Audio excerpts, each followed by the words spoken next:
Draculaura San Diego Comic Con 2023. Vi ho chiesto su Instagram chi volevate vedere recensita oggi e non avete avuto alcun dubbio. Quindi oggi siamo qua per vedere questa bambola esclusiva che arriva direttamente dal sito di Mattel Creations. Voi state vedendo delle anteprime, io non ho ancora visto nulla, quindi iniziamo subito questo video.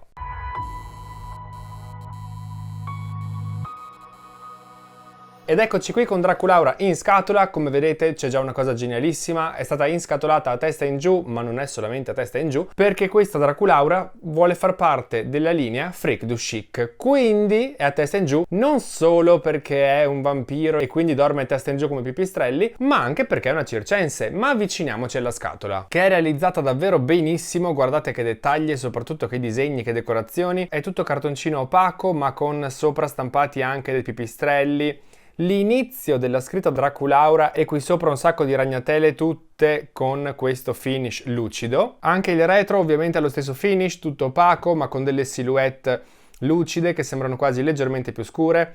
In basso ci sono anche delle cose scritte, infatti qui troviamo tutte le persone che hanno lavorato a questa Draculaura e sono davvero tantissime, non me lo sarei mai aspettato, e in più ragazzi per una volta ci sono anche tutti i nomi dei designer e delle persone che appunto ci hanno lavorato. Qui in basso proprio sul retro c'è il logo Monster High con questa scritta che in camera purtroppo si nota poco. Su un lato della scatola, che però non è squadrata ma è trapezoidale, ha una forma un po' particolare, c'è questa silhouette di un'altra delle bambole della linea Freak du Chic e ne ritroviamo un'altra anche sull'altro lato della scatola. In più, come vedete, come credo potete vedere, non sono solamente lucide queste silhouette, ma sono piene di glitter all'interno di questo cartoncino. Sono stupende. Ma nella parte davanti troviamo anche questo teschietto dorato Monster High per un motivo, perché da qui noi possiamo andare ad aprire la parte frontale della scatola, che si apre come se fossero due ali di pipistrello e si può anche rimuovere, perché la parte esterna e la parte interna sono due pezzi staccati, semplicemente uno infilato all'interno dell'altro. Ma se apriamo completamente la parte esterna vediamo che appunto è a forma di ali di pipistrello,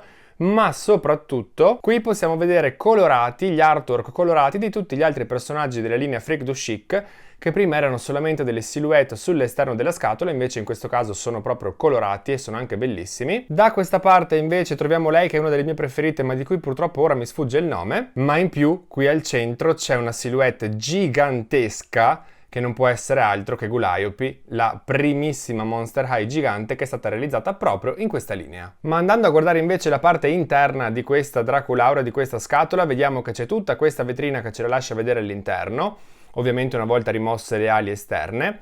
Ai lati ci sono disegnati questi sipari aperti, anche qui troviamo dei dettagli lucidi come questa ragnatela tutto stampato su un cartoncino opaco. Al centro della vetrina c'è il logo tutto dorato con scritto Draculaura, lo trovo meraviglioso, mi piace tantissimo. Su un lato c'è l'artwork della nostra Draculaura, bellissimo, anche questo ragazzi sì lo so, sto dicendo bellissimo un sacco di volte ma non posso dire nient'altro, e qui sotto ci sono anche delle scritte su di lei. Ve le faccio scorrere lentamente così per chi volesse tradurle, per chi volesse leggerle dovrebbe riuscire a fare in tempo, io non mi ci metto se no ci perderemo un'ora. Sul retro in basso troviamo la scritta Draculaura, di nuovo un artwork bellissimo ma diverso dal precedente, anche questo tutto colorato con lei a testa in giù, proprio come all'interno della scatola, e sull'altro lato invece ci sono di nuovo delle scritte che potete leggere. Qui c'è un altro artwork con Draculaura attaccata a un trapezio e qui sotto ancora una piccola scritta. Se guardiamo la parte superiore possiamo vedere anche la forma particolare di questa scatola, come vi dicevo prima non è rettangolare ma è un trapezio, e anche qui ritroviamo la scritta Draculaura con i glitter. Sicuramente così riuscite a notare che è tutta fucsia glitterata. Ma qual è la cosa geniale di questa scatola? Possiamo esporla sia così, oppure girandola, e lei rimarrà sempre in una posizione abbastanza carina, anche se la preferisco a testa in giù, ma soprattutto il suo nome è scritto in modo che si possa leggere da entrambi i lati, quindi anche una volta che avremo girato la scatola sottosopra il suo nome sarà comunque completamente leggibile. Ma adesso non sto più nella pelle, quindi vado subito a deboxarla perché voglio scoprire tutti i dettagli con voi. Ed eccoci qua con Draculaura fuori dal box. Allora, diciamo che è bellissima, partiamo da questo. E volevo anche dirvi che questo video io l'ho iniziato 3 giorni fa, ma non l'ho finito per un semplice motivo, perché ho dovuto contattare Mattel perché questa bambola ha un difetto. Non so se lo notate già così, ma Ha due mani sinistre? Sì, purtroppo sì. Però ho preferito contattarli prima di insultare Mattelli in video, proprio per capire se potevano trovarmi una soluzione. La soluzione per fortuna l'hanno trovata perché mi hanno dato un parziale rimborso di questa bambola e quindi diciamo che sono stati gentilissimi e hanno risolto il problema, in qualche modo. Quindi iniziamo a guardarla da vicino. Il suo viso è davvero molto particolare e mi piace tantissimo e adesso capiremo anche il perché. Il suo mold è il classico vecchio mold Monster High, quello originale. Gli occhi sono completamente viola, molto belli, con sopra le ciglia rutate e in più abbiamo diversi ombretti. Nella parte centrale l'ombretto è rosa, nella parte finale l'ombretto invece è molto più scuro, quasi nero, che prosegue anche nella parte inferiore dell'occhio, ma sotto al sopracciglio l'ombretto è completamente giallo e anche leggermente perlato. Le sue sopracciglia sono completamente definite e castane, con qualche pelettino disegnato all'interno, ma in più, come vedete, il trucco è decisamente da circo, da clown. Infatti sopra gli occhi ci sono queste due punte nere che finiscono con un pallino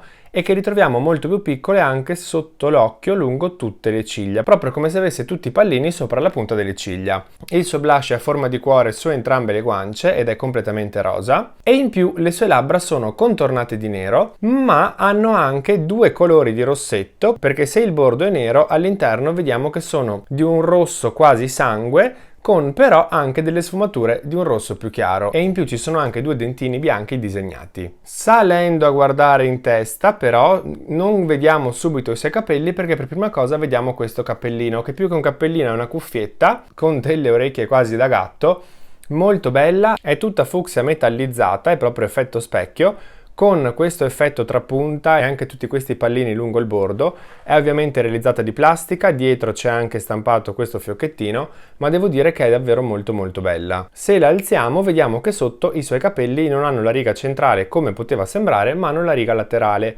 E da qui vediamo anche, ma l'avremmo visto comunque anche dopo, che sono di base neri con un sacco di ciocche fucsia. Andando a guardarli dal retro vediamo che sono molto lunghi e sono tutti completamente arricciati.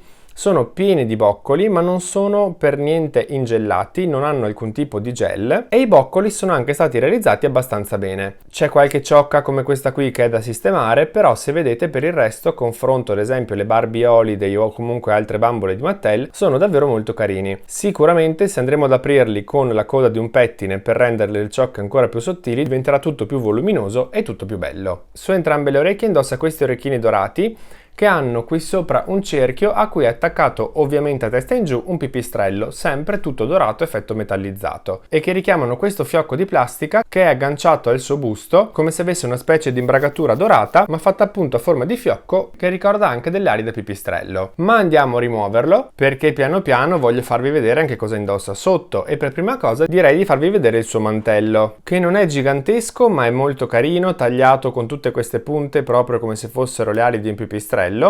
La stoffa, come vedete, è semitrasparente ed è composto da due strati della stessa stoffa, con tutti questi piccoli rombi metallizzati lungo tutto il tessuto. Da davanti il mantello si può rimuovere tramite questo nastrino, aprendo questo fiocchettino con il nastrino nero. In fondo alle braccia invece dobbiamo andare a togliere la mano e sfilare questo elastichino che lo tiene fermo al polso. Una volta rimosso il mantello vediamo che questa gorgiera, questo collare di tulle, non è attaccato al vestito ma nemmeno al mantello, è un pezzo separato che si può staccare tramite questo velcro che troviamo qui dietro, e in più adesso riusciamo sicuramente a vedere meglio quello che indossa. E la prima cosa che voglio farvi vedere bene è questo costume, perché il suo vestito non è tutto un pezzo unico ma è un costume intero sopra a una tutina fucsia. Questo costumino è composto da questa stoffa nera con un sacco di specie di tinsel all'interno del tessuto, quindi non vengono via glitter, è proprio luminoso, luccicoso così di suo. Ci sono le spalline nere, qui all'inizio delle gambe, proprio dove c'è l'apertura del costume, c'è di nuovo questo tulle fucsia che richiama perfettamente perché è lo stesso identico del collare, e lo ritroviamo fino sul retro, dove possiamo vedere che c'è anche questa coda, chiamiamola coda, fatta di tutte queste striscette di tessuto fucsia con dei dettagli lucidi neri che scendono lungo tutto il suo sedere, quasi fino alle ginocchia. Questa coda mi piace tantissimo perché sembrano quasi delle piume e soprattutto le sta benissimo.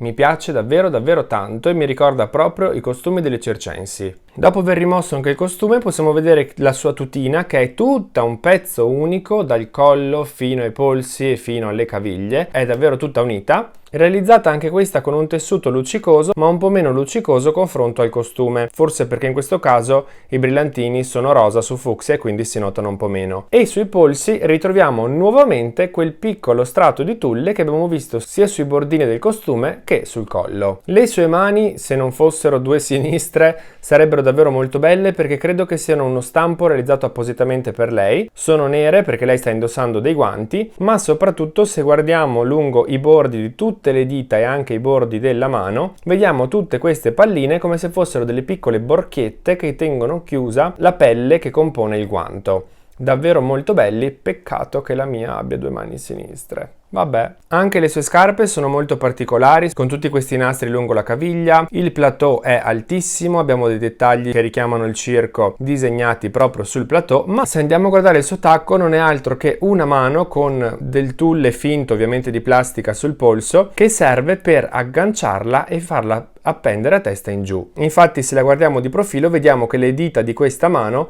sono staccate proprio per infilare qui dentro il bastone, ma lo vedremo tra poco. Assieme a lei arriva il classicissimo stand Monster High, super semplice nero, con anche l'asta nera, il gancio nero, tutto nero.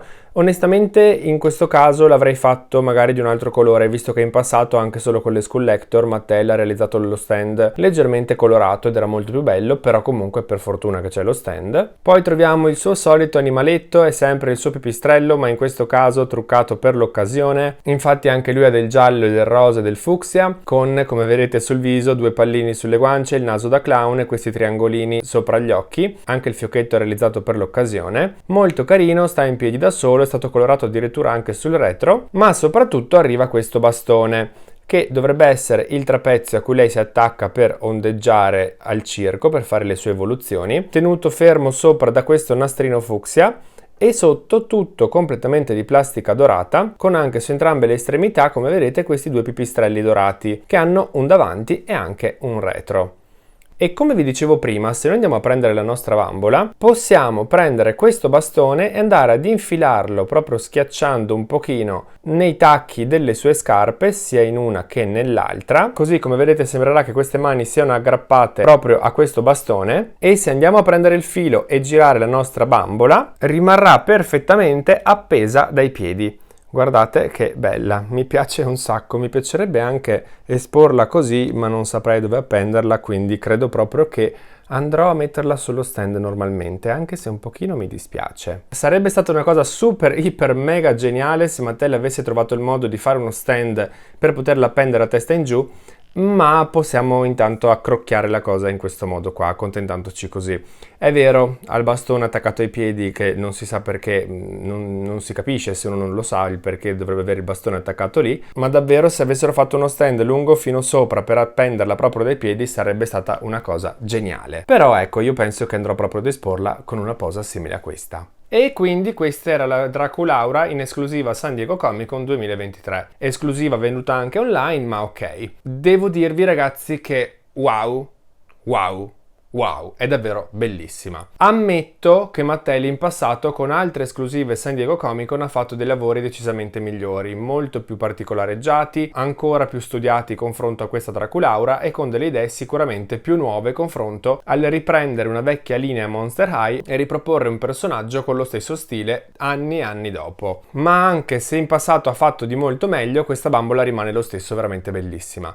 Rimane un triplo wow assoluto. Se avessero messo lo stand per tenerla in una posizione tipo questa, ragazzi, io avrei urlato. Sarebbe stato un triplo wow con un urlo. Come avete visto non arriva nessuna spazzolina, nessuna borsetta, nessun accessorio in più di quelli che abbiamo già visto, ma devo ammettere che non ne sento la necessità. L'unica cosa, se devo veramente rompere le scatole, che un pochino mi dispiace, è il materiale utilizzato per la scatola, perché è semplicemente un cartoncino leggerissimo che già rimanendo appoggiato così come vedete si sta rovinando sulle punte. In questo caso, ad esempio, il Disney Store ha un'attenzione molto più elevata nei confronti delle scatole confronto Mattel. Se questa scatola dovesse per sbaglio cadere e prendere uno spigolo, si ammaccherebbe completamente e addio scatola. Detto questo, ragazzi, aspetto di sapere voi cosa ne pensate qui sotto nei commenti di lei. Fatemi sapere tutto quello che volete, se dovete criticarla criticatela, se dovete elogiarla elogiatela. Sono davvero curioso, quindi mentre aspetto di leggervi tutti vi chiedo anche di lasciarmi un like qui sotto se il video vi è piaciuto, vi è tornato utile o se vi ho fatto vedere qualche cosa che negli altri video non siete riusciti a vedere. Vi ricordo di iscrivervi al canale se ancora non l'avete fatto, che è importantissimo, di seguirmi su tutti i social con il nome Toys Expression e su Instagram anche come Toys Expression Dolls, e anche di fare una storia su Instagram se doveste mai acquistare delle bambole e taggarmi, così potrò ricondividere la vostra storia oltre a togliermi la curiosità di sapere cosa acquistate. Ma adesso vi ho detto tutto, quindi io ragazzi vi saluto, vi mando un bacione e ci vediamo al prossimo video.